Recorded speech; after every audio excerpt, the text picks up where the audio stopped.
Hello, welcome back to my channel Shivani Darshu Vinayak में आप सबका स्वागत है। और आप सब कैसे हैं? आई होप सब लोग अच्छे होंगे, स्वस्थ होंगे, मस्त होंगे और बढ़िया तरीके से अपनी पढ़ाई कर रहे होंगे। तो दोस्तों, यहाँ पर हमारा सेशन शुरू हो चुका है 79 प्रश्न से, यानी कि हमने लास्ट वीडियो में 78 प्रश्न कंप्लीट किए हैं। तो यहाँ पर हमारा पहला क्वेश्चन है, उच्च गुणवत्ता वस्त्रों में कौन सी मुख्य सीवन और स्थान है जहां पैटर्न का मिलान अपेक्षित है? केंद्र सामना और केंद्र पीछे, रैगलन बाजू, डार्ट के साथ सीवन, या पार्श्व साइड जीवन, या फिर पॉकेट व पॉकेट फ्लैप। तो इसमें हमारा एक रैगलन बाजू होगा, डार्ट के साथ जीवन होगा और एक होगा पार्श्व जीवन। यानी कि दूसरा, तीसरा, चौथा कहाँ पर आ रहा है? दूसरा, तीसरा बी में आ रहा है। बी आंसर इज राइट हो जाएगा। नेक्स्ट प्रश्न है, निम्नलिखित में से कौन से स्वैच्छिक उपभोक्ता संगठन में सम्मिलित हैं? PIL, CGSI, voice, cuts. तो यहाँ पर हमारा CGSI, बॉयस और कट्स जो हैं स्वैच्छिक उपभोक्ता संगठन में सम्मिलित हैं। विश्व उपभोक्ता दिवस कब मनाया जाता है? ये मेरे को कमेंट बॉक्स में मेंशन कीजिएगा। राष्ट्रीय उपभोक्ता दिवस आपका कब मनाया जाता है? राष्ट्रीय उपभोक्ता दिवस 24 दिसंबर को मनाया जाता है और विश्व उपभोक्ता दिवस आपका 15 मार्च को मनाया जाता है। ये प्रश्न 2021 TGT होम साइंस से पूछा गया है। इलेक्ट्रॉनिक उपकरणों की पहचान करें। बेलना, टोस्टर, कॉफ़ी फिल्टर, कपड़े धोने वाली machine, microwave oven, dish washer. तो ये कौन कौन से इलेक्ट्रॉनिक उपकरण हैं इसमें? एक तो आपका आ जाएगा इसमें टोस्टर, फिर आपका आएगा माइक्रोवेव ओवन, ये भी आपका इलेक्ट्रॉनिक है, और डिश वॉशर। टोस्टर दूसरा, पांचवा और छठवा। दूसरा, पांचवा, छठवा कहाँ पर आ रहा है? डी आंसर इस राइट हो जाएगा। यहाँ पर टोस्टर और माइक्रोवेव ओवन और डिश वॉशर आपका इलेक्ट्रॉनिक उपकरण है। नेक्स्ट है, प्रबंध का सिस्टम उपागम में एक सिस्टम को अन्य से पृथक करने वाला क्षेत्र इंगित करें। सीमा है, मिलन बिंदु है, डिवाइडर है, या एक्सचेंजर है? प्रबंध का जो सिस्टम होता है उसमें एक ऐसा उपागम हमें बताना है जो सिस्टम को अन्य से पृथक करता है। ठीक है, क्षेत्र को इंगित करने वाला है। तो इसमें आपका सीमा जो होती है ये क्षेत्र को इंगित करती है कि ये वाली सीमा इधर जा रही है, ये वाली सीमा इधर जा रही है। ठीक है, झुकना एवं उठाना किस प्रकार की चेष्टा में क्रमशः आता है? पैडल एवं मानसिक में आता है, धड़ एवं शारीरिक में आता है और अन्य है। तो धड़ एवं शारीरिक में आपका झुकना एवं उठाना आता है। ये 2021 के होम साइंस TGT में पूछा भी गया है कि झुकना एवं उठाना या उठना किस प्रकार की चेष्टा है? तो ये धड़ एवं शारीरिक से संबंधित है। धड़ एवं शारीरिक को इंग्लिश में टर्सल भी बोला जाता है। तो वहाँ पर धड़ एवं शारीरिक नहीं दिया गया था, टर्सल प्रयास दिया गया था कि टर्सल प्रयास किसके द्वारा होता है? निम्नलिखित में से कौन एकल प्रचालन क्रिया द्वारा एक ही समय पर सैकड़ों परिधान तैयार कर सकता है? कैरुजल जीन्स फिनिशर होता है, स्टीम डोली होता है, टनल फिनिशर होता है। ये जो आपका टनल फिनिशर है, वेरी इंपॉर्टेंट क्वेश्चन है। टनल फिनिशर जो होता है ये एक ही समय पर सैकड़ों परिधान तैयार कर देता है। C answer is right. सामाजिक अनुसंधान के समान ही विभिन्न चरणों में क्रमबद्ध विधि द्वारा किसी विशिष्ट घटना का विवरण प्रस्तुत करता है। निर्णय करता है, प्रसार शिक्षा करता है, या सर्वेक्षण करता है, या मूल्य करता है। किसी विशिष्ट घटना का, यानी कि कोई घटना हो जाती है तो उसका विवरण प्रस्तुत कब होगा? ठीक है, आप उसका विवरण प्रस्तुत कब कर सकते हैं? जब उसका आपको पूरी तरीके से उसकी जानकारी होगी, यानी कि आप उसका सर्वेक्षण करेंगे, उसी के द्वारा आप घटना का विवरण प्रस्तुत कर सकते हैं। C answer is right. मानव दूध में S.N.F SNF की मात्रा निम्नलिखित होनी चाहिए। तो मानव दूध में ये जो आपका SNF है इसका परिवर्णी रूप होता है सॉलिड नॉन फैट। क्या होता है? सॉलिड नॉन फैट होता है, और ये जो आपका नॉन फैट होता है 8.5% होता है। ठीक है, मानव भ्रूण की समय अवधि कितनी होती है? 2 से 4 सप्ताह, 1 से 8 सप्ताह, या फिर 2 से 8 सप्ताह, या फिर 2 से 6 सप्ताह। तो आपकी जो मानव भ्रूण की अवधि होती है 2 से 8 सप्ताह होती है, यानी कि 1 से लेकर के 2 सप्ताह तक जो चलती है डीमावस्था चलती है, 2 से 8 सप्ताह तक भ्रूणावस्था चलती है, और 8 सप्ताह से लेकर के जन्म तक तो जो चलती है आपकी गर्भावस्था गर्भस्थ शिशु की अवस्था चलती है। ठीक है, आपकी 3 स्टेज होती हैं गर्भावस्था की, डिम्बावस्था, भ्रूणावस्था और गर्भस्थ शिशु की अवस्था। ये आपको अच्छी तरीके से याद रखना है। अनुशासित करना इनमें सुधार करने का एक तरीका है तौर तरीके या व्यवहार, वंचित सौंदर्यात्मक अभिरुचि, नैतिक मूल्य या शैक्षणिक मूल्य। अनुशासित करने में कौन कौन से तरीके ठीक होते हैं जिससे आप बच्चा अनुशासित हो सके। शैक्षणिक मूल्य तो वेरी इंपॉर्टेंट है इसमें। तौर तरीके, व्यवहार, अगर व्यवहार अच्छा है तो आप लोग डिसिप्लिन में अपना कोई भी कार्य कर रहे हैं या किसी के साथ बैठ रहे हैं तो डिसिप्लिन में रहेंगे। तो तौर तरीके व व्यवहार वंचितें भी सही है, नैतिक मूल्य भी होने चाहिए और शैक्षणिक मूल्य भी। सौंदर्य अभिरुचि से कोई लेना देना नहीं होता है डिसिप्लिन का। ठीक है, जरूरी नहीं है कि एक सुंदर व्यक्ति ही डिसिप्लिन में रहे, कैसा भी व्यक्ति रह सकता है। तो पहला, तीसरा और चौथा कहाँ पर है? C answer is right.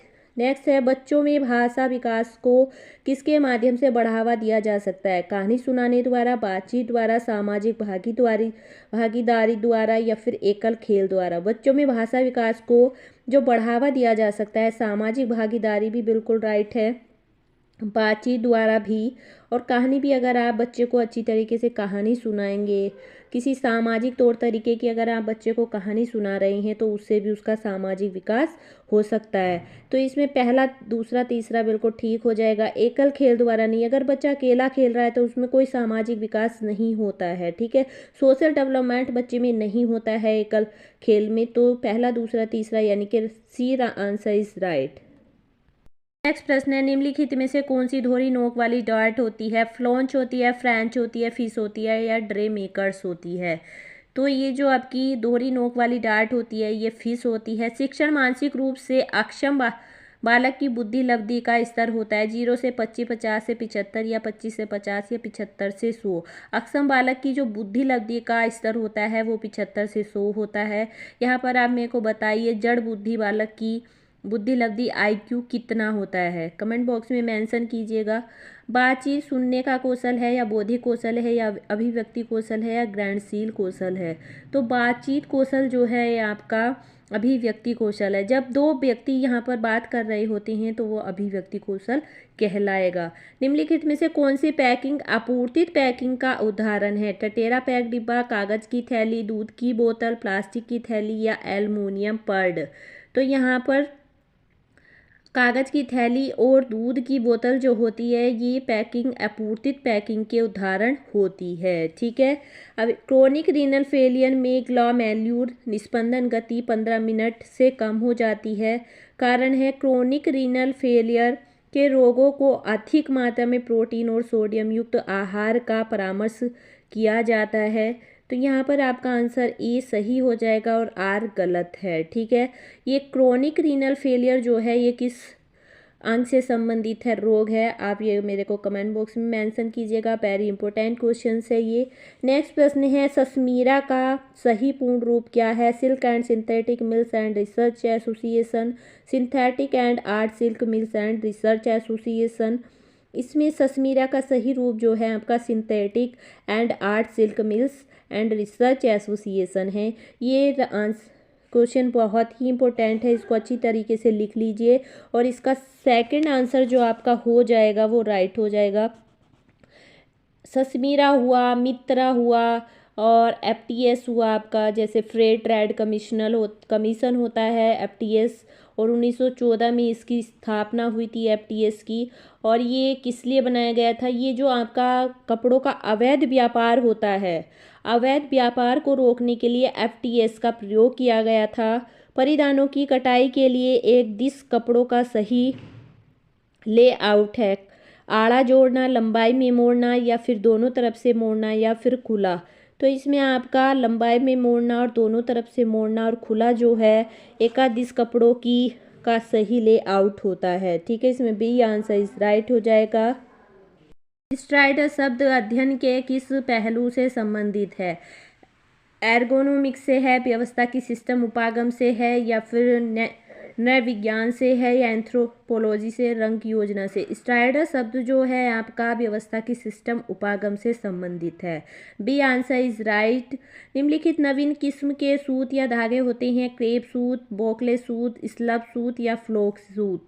तो इसमें निम्नलिखित नवीन किस्म के जो सूत होते हैं आपके बोकले सूत होते हैं, स्लब सूत होते हैं और फ्लॉक सूत होते हैं। ठीक है, नेक्स्ट प्रश्न है, धन प्रदर्शन के लिए आविष्ट होने और खपत करने की विविधता को कहा जाता है। बराबरी की चेष्टा संबंधी उपभोग, उत्कृष्ट संबंधी उपभोग, ऋणगत उपभोग या प्रतिस्पर्धात्मक उपभोग। यहाँ पर आपका उत्कृष्ट संबंधी उपभोग जो होता है ये खपत करने की विविधता को कहा जाता है। ठीक है, 60 ग्राम कार्बोहाइड्रेट किस रोग से पीड़ित वयस्क को लेना चाहिए? तो 60 ग्राम कार्बोहाइड्रेट ज्वर से पीड़ित व्यक्ति को लेना चाहिए। A answer is right. Silk की छपाई तेजाबी रंगों से करने के लिए निम्नलिखित में से किस गोंद का प्रयोग होता है? तो यहाँ पर अरब की गोंद का तेजाबी रंगों से छपाई करने के लिए अरब की गोंद का प्रयोग होता है। ठीक है, सिल्क की छपाई तेजाबी रंगों से करने के लिए अरब की गोंद का प्रयोग होता है। ए आंसर इज राइट हो जाएगा। प्लाज्मा तकनीक के निम्नलिखित लाभ हैं, सूती कपड़ों में घर्षण प्रतिरोध बढ़ाना, रंगाई की गति बढ़ाना, तरल रिप्लेंसी देता है, वायो स्कोरिंग को सहायता देना। तो यहाँ पर आपका 102 का आंसर हो जाएगा। एक तो आपका वायो स्कोरिंग को सहायता देता है और एक आपका सूती कपड़ों में घर्षण को भी बढ़ावा देता है प्लाज्मा टेक्निक, और एक आपका आएगा रंगवाई की गति को भी बढ़ावा देता है। इसमें ए आंसर इस राइट हो जाएगा। विटामिन डी का क्रियाशील रूप क्या होता है? विटामिन डी कितने प्रकार का होता है ये मेरे को बताइए। एक विटामिन D1 होता है, D2 होता है और D3 होता है और एक डी होता है, यानी कि विटामिन डी आपका 4 प्रकार का होता है। तो यहाँ पर डी का क्रियाशील रूप पूछ रहा है आपसे, तो यहाँ पर आपका आंसर हो जाएगा डी हाइड्रोक्सीकोल कैल्सीफेरोल जो होता है वह विटामिन डी का क्रियाशील रूप होता है। D answer is right. D1 को क्या कहते हैं, D2 को क्या कहते हैं और D3 को क्या कहते हैं, ये भी आपको अच्छी तरीके से याद रखना है। और ये हमें इनके सोर्सेस क्या होते हैं, किन किन से ये हमें प्राप्त होती हैं, ये भी इसकी डिटेल भी आपको याद रखनी है। निम्नलिखित में से किस खाद्य पदार्थ में ओमेगा-3 फैटी एसिड सबसे ज़्यादा मात्रा में पाया जाता है? ये जो आपका ओमेगा-3 के कैप्सूल भी आते हैं जिसकी आई साइड वीक होती है, उन लोगों को प्रोवाइड कराए जाते हैं। तो यहाँ पर ओमेगा-3 फैटी एसिड जो सबसे अधिक मात्रा में पाया जाता है वो आपका पाया जाता है अलसी के बीज में। ठीक है, नेक्स्ट प्रश्न है, सहगामी अधिगम तथा कार्यभार की नियुक्तियां हैं। वेन डायग्राम, सीजनल डायग्राम, केंद्रित समूह चर्चा या व्याख्यान। इसमें आपका वेन डायग्राम और केंद्रित समूह चर्चा और व्याख्यान जो है बिल्कुल सही है, यानी कि ए आंसर इस राइट हो जाएगा। नेक्स्ट प्रश्न है, निम्न वसा MUFA यानी कि मूफा जो होता है, मूफा का सर्वोत्तम साधन क्या है? मूफा का सर्वोत्तम साधन है आपका जैतून का तेल। ठीक है, मूफा का सर्वोत्तम साधन जैतून का तेल है। मानव शरीर में जिंक का मुख्य कार्य क्या होता है? हीमोग्लोबिन का संश्लेषण करना या DNA और RNA का संश्लेषण, हड्डी स्वास्थ्य या दृष्टि। तो जिंक का कार्य हमारे शरीर में जो होता है वो DNA और RNA का संश्लेषण करना होता है। वेरी इंपॉर्टेंट क्वेश्चन है ये। निम्नलिखित में से उन अवधारणाओं की पहचान कीजिए जो भाषा विकास के क्षेत्र में स्थित होती है। Over extension, pragmatics, syntax, origins. तो भाषा विकास के क्षेत्र में जो स्थित होती हैं वो आपकी हैं ओवर एक्सटेंशन, प्रैग्मेटिक्स और सिंटैक्स, यानी कि पहला, दूसरा और तीसरा। B answer is right. तीसरा आंसर है 109वां आंसर है, क्रियान्वयन के संगठन है समायोजन करना, सुलभ करना, नियंत्रित करना या फिर जांच करना। तो क्रियान्वयन के जो संगठक होते हैं वो सुलभ करना और नियंत्रित करना होते हैं। B answer is right. Next प्रश्न है, निम्नलिखित में से कौन से उपकरण रसोई घर में उपयोग नहीं किए जाते हैं? जैसे oven, cooking range, bain marie, potato peeler, tally machine या ब्लेंडर। तो आपके कौन कौन से उपकरण रसोई घर में प्रयुक्त नहीं किए जाते हैं? टैली मशीन और बैन मैरी जो होती है वह रसोई घर में उपयोग नहीं किए जाते हैं। ठीक है, तीसरा और चौथा कहाँ पर है? C answer is right. पकाए हुए खाद्यान्न के तापमान पर परोसने से पहले अच्छी तरह ध्यान देना चाहिए ताकि वह खतरे वाले क्षेत्र 18 डिग्री सेल्सियस से 62 डिग्री सेल्सियस में न आए। पकाए हुए खाद्यान्न का तापमान परोसने से पहले होल्डिंग समय ज़रूरत से अधिक नहीं होना चाहिए क्योंकि इससे गुणवत्ता पर प्रभाव पड़ता है। कौन सा आंसर इसमें सही है? अभिकथन या कारण दोनों ही सही हैं या गलत हैं? तो इसमें आपका ए और आर सही है, परंतु आर ए का संपूर्ण स्पष्टीकरण नहीं है, यानी कि डी आंसर इज राइट हो जाएगा। ठीक है, नेक्स्ट प्रश्न आता है, नवजात शिशु के आकलन हेतु एपगर मापनी में। अच्छा, आपसे पूछा जा सकता है कि खतरनाक टेम्परेचर खाद्य पदार्थ में कितना होता है? तो 5 डिग्री सेल्सियस से लेकर के 60 डिग्री सेल्सियस तक आपका खतरनाक टेम्परेचर होता है खाद्य पदार्थों में। ठीक है, ये याद रखना है, वेरी इंपॉर्टेंट क्वेश्चंस है। नवजात शिशु के आकलन हेतु एपगर मापनी में 2 का प्राप्तांक किसके लिए दिया जाता है?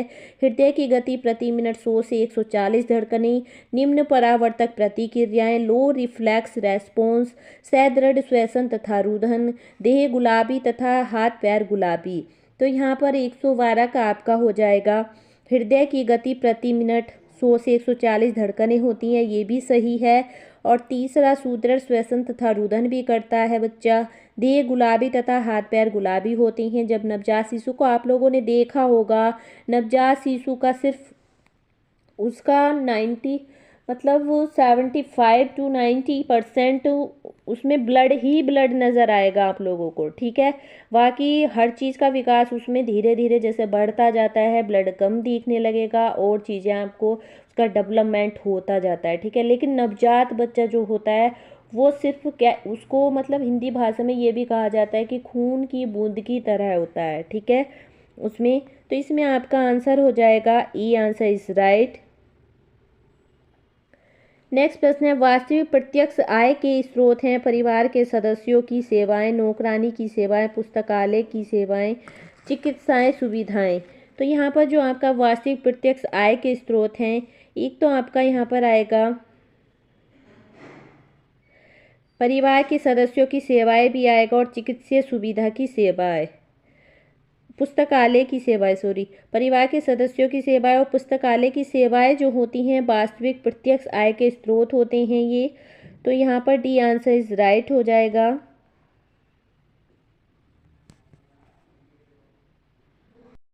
नेक्स्ट प्रश्न, निम्नलिखित आहार्य सर्वेक्षण करने की विधियां हैं।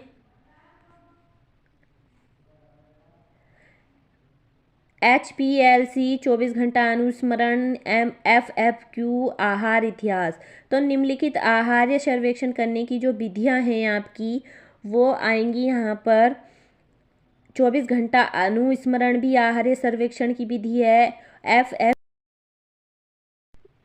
निम्नलिखित आहार्य सर्वेक्षण करने की विधियों में 24 घंटा अनुस्मरण भी आएगा, FFQ भी आएगा और आहार इतिहास भी आएगा, यानी कि सी आंसर इस राइट हो जाएगा आपका। ई कॉमर्स का पोषक क्षेत्र में उभरता क्षेत्र होने का क्या कारण है? तो यहाँ पर ई कॉमर्स का पोशाक क्षेत्र में उभरता क्षेत्र होने का कारण है प्रौद्योगिकी में वृद्धि, वैश्विक नेटवर्क, सरकार की नीतियां या आर्थिक प्रभावशीलता तथा व्यवहार क्षमता। तो उपयुक्त सभी आंसर आपके ठीक हो जाएंगे, पहला, दूसरा, तीसरा, चौथा। इसमें आंसर आपका डी इज राइट आंसर। ठीक है, नेक्स्ट प्रश्न है, मिस्र में 2500 BC पुरातन काल में वस्त्रों का सर्वाधिक प्रचलित रूप क्या था? पटसन, ऊन, लिनन, सूती। तो यहाँ पर मिस्र में जो था आपका तीसरा और चौथा था लिनन और ऊन। वस्त्रों की सर्वाधिक प्रचलित रूप में था लिनन और ऊन। ठीक है, नेक्स्ट है, BSR के मौखिक उप परीक्षण में निम्नलिखित शामिल है बोधन, स्मृति, अवधि, अंक गणित और तस्वीर जोड़ना। तो यहाँ पर स्मृति, बोधन, अंक गणित और तस्वीर जोड़ना जो है आपका BSR के मौखिक उप परीक्षण में शामिल है। 117 का आपका हो जाएगा बी आंसर। भारतीय स्त्रियों के लिए RDA उन संदर्भ स्त्रियों के स्त्रियों पर आधारित है, जिसका वजन शारीरिक वजन यहाँ पर 55 किलोग्राम और लंबाई 1.61 मीटर है। ठीक है, बी आंसर इज राइट हो जाएगा 18 में। नेक्स्ट प्रश्न है आपका, ऑर्गेनाइजेशन चार्ट को निम्नलिखित भी कहते हैं, tree chart, flip chart, flow chart या फिर स्ट्रिपटीज चार्ट। तो यहाँ पर आपका 119 का हो जाएगा फ्लो चार्ट। ऑर्गेनाइजेशन चार्ट को फ्लो चार्ट भी कहते हैं। कार्यक्रम के उद्देश्यों तथा पूर्व निर्धारित सूचकों पर निर्धारित प्रोजेक्ट की प्रगति का आकलन करने की प्रक्रिया किस नाम से जानी जाती है? तो यहाँ पर आपका मॉनिटरिंग, निगरानी जो होती है यह आकलन करने की प्रक्रिया के नाम से जानी जाती है। इनमें से कौन सा एक दृश्य श्रव्य सामग्री है? टेलीफोन, गाना, ड्रामा, फ्लिप बुक। तो यहाँ पर दृश्य श्रव्य सामग्री जो है आपकी ड्रामा है। ठीक है, रिकेटस किसकी कमी के परिणाम से होता है? विटामिन डी, कैल्शियम व विटामिन डी, हार्मोन्स और कैल्शियम। रिकेटस रोग जो होता है आपका कैल्शियम की कमी से भी रिकेटस देखने के लिए मिलेगा और विटामिन डी की कमी से भी, तो सी आंसर इज राइट हो जाएगा। और अगर यहाँ पर कैल्शियम ना होता, विटामिन डी होता, तो आप विटामिन डी लगाते। और अगर विटामिन डी कैल्शियम के साथ नहीं है और कैल्शियम, विटामिन डी, हार्मोन्स और कैल्शियम की जगह कुछ और दे दिया जाता, तब भी आपको विटामिन डी पर ही क्लिक करना है। जंतु प्रोटीन स्रोत वनस्पति प्रोटीन स्रोत से उत्तम होते हैं, क्योंकि इसमें अधिक प्रोटीन होती है, अधिक अमीनो अम्ल होते हैं और उत्तम संतुलित प्रोटीन होती है या उत्तम संतुलित अमीनो अम्ल होते हैं। तो इसमें आपका उत्तम संतुलित अमीनो अम्ल होते हैं, क्योंकि जंतु प्रोटीन स्रोत वनस्पति प्रोटीन से इसलिए उत्तम होते हैं। सी इसमें आपका डी आंसर इज राइट। बेरी रोग किसकी कमी से होता है? ये थायमीन की कमी से होता है। इनमें से कौन सा कथन विटामिन के कार्य के लिए सही है? तो विटामिन के का क्या कार्य होता है हमारी बॉडी में? रक्त चढ़ाने में काम आता है, रक्त नियंत्रण में, या रक्त संचरण में, या रक्त स्कंदन में? विटामिन के का कार्य होता है रक्त स्कंदन करना। ठीक है, तो आई होप आपको ये क्लास पसंद आया होगा। मैंने कल से लेकर के आज तक आपके लिए 125 क्वेश्चनों की श्रृंखला यहाँ पर कंप्लीट करा दी है। तो आई होप आपको वीडियो पसंद आया हो तो प्लीज़ वीडियो को लाइक कर देना है। चैनल पर नए हैं तो चैनल को सब्सक्राइब कर देना है। इसी तरीके से हम आपके लिए 125 क्वेश्चनों की श्रृंखला डेली लाते रहेंगे। Thank you.